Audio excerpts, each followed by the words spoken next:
觉得大概因为我的名字吧，银河这个，所以从小我就是挺喜欢仰望星空的啊，就是因为一想到在星空里自己是多么的渺小，就会觉得生命一点意义都没有。这个书是从我退休，然后到威海来住以后的一个东西。我觉得这个书里就写的我内心的这种挣扎，就是你看清了这个残酷的事实之后，你应该怎么样给自己的生命自负意义。我觉得意义只在于当下的感受，你对这种爱和美的这种感受。尼采早就说的，爱情这个东西在古代和在未来人那儿都不存在。他的意思是基督教的这种对性的压抑把一个丑妇变成了美女，因为压抑，因为他得不到嘛，然后就产生了这样的幻觉，就是变成了爱情。他这个说法呢，反正是非常刺激我原来知道有一个叫做底片理论，就是说你脑子里实际上有一个底片，是吧？然后在现实中你看到这个人以后，他就像那个照片显影了以后。是我觉得他们俩呢有点像天上掉馅饼，就是一下子砸着我了。尤其这个大侠，这个肯定不是我原来想象的，我原来想象的至少是生理是男性吧。其实爱情这个东西是最非理性的，就是如果它是经过了算计，经过了计划才得到的，这个恐怕就不是什么爱情。没怎么变，在20岁的时候，那个时候文化革命没有学上，按那个世界文学史上都提到的名著挨个找挨个看。我觉得那个时候我的爱情观就奠定下来了，它就是世界文学名著里头，像安娜卡列尼娜呀、战争与和平啊、什么什么少年维特之烦恼啊、罗密欧与朱丽叶，这些所有的这些最经典的那个爱情，就是那种激情的浪漫的激情之爱。真正中国人开始追求爱情，这个应该说是1950年以后的事儿。它的第一个法律就是婚姻法，中国人开始谈恋爱，而且呢开始出现婚前的接吻和拉手，这都是在过去都不能想象的。改革开放以后，就是贫富分化非常厉害，结婚的理由里掺杂了更多的东西。我觉得不是爱情掺杂了更多的东西，好多人就是想利用结婚作为他这个在社会阶层上往上走的一个途径吧。北京市有一个婚姻质量调查，当时我做的随机抽样，50%的人说配偶就是他非常爱我，我非常爱他，就是说不是人人都享受到的。一个就是说你有爱的能力，再有一个呢就是还是有点运气。我觉得我挺幸运的，爱过好几次。他们俩呢都是那种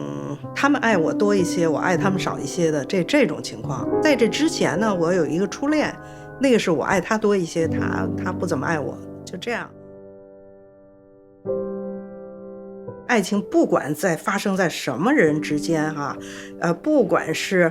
不同的年龄、不同的这个社会阶层什么的，可能对于婚姻来说它是错误，但是对于爱情来说没有什么不该的。最极端的就是那个仲夏夜之梦嘛，莎士比亚的一个女孩，这个眼睛上点了点花的什么花的水，像一个咒语一样就说她会爱上那个她睁开眼睛看到的第一个人。然后这个女孩呢醒来，然后一睁眼看到一头驴，她就爱上了。这爱情就是这样盲目的，是吧？这么非理性的。我有时候就说，这个我跟王小波的恋爱故事就是男版的灰姑娘嘛，就是当时我好像在殿堂之上了，而且我已经算是就是小有名气了吧。可是当时他还在一个工厂当工人周围都是那残疾人和老大妈那种工厂，所以这爱情就是这样的，社会地位上的差异是那种浪漫爱情最经典的这个发生环境。当爱情发生的时候，就没有道理可讲，它是跨越了阶层。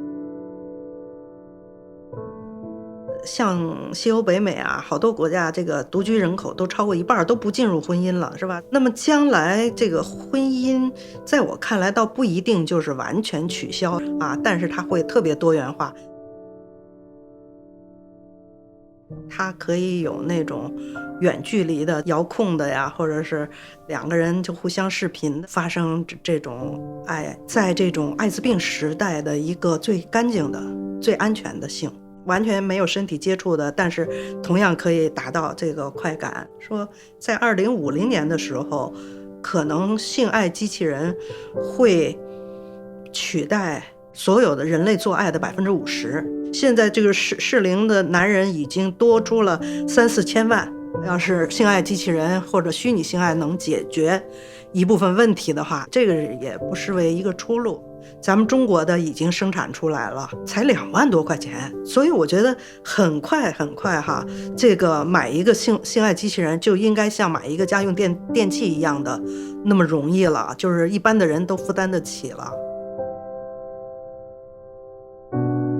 对，它是真的分开了，不是一个灵魂啊，因为这个恋爱这个里面很多的不只是肉体的内容啊，它主要是一个灵魂之间发生的事儿。所以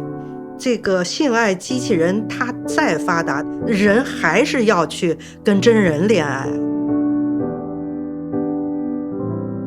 我挺坦然的，我知道他们是错的。你比如说婚前守贞这个事儿啊，我知道一个事实，就是说现在婚前性行为是71%，所以当你骂我，哎，你怎么能够反对守贞呢？是吧？我就告诉他一个事实，我呢已经花了很多时间研究这个，应当说我还是一个斗士吧，但是呢，我觉得我所面对的这个习俗也是一个非常厉害的东西，它就是像一块大石头，它往下滚，你也改变不了它，然后呢，你还被它碾得粉碎，就这种感觉，是吧？那么多人骂你，不就是这意思吗？是吧？就是他们都是属于那块大石头这个习俗里头的这个东西啊。所以啊，有的时候会有那种鲁迅那个药的感觉啊，这个先锋为他们的利益被砍头，然后他们想的是去占了他的血，给他儿子治那个肺痨啊，就这感觉。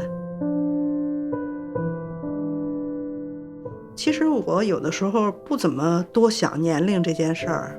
我现在在做的多数的事儿都是发生在灵魂当中。对于灵魂来说，年龄就基本上不是一个指标，性别的甚至都不是指标。但是我是觉得退休很好，你做的每一件事儿都是仅仅是因为你愿意做它，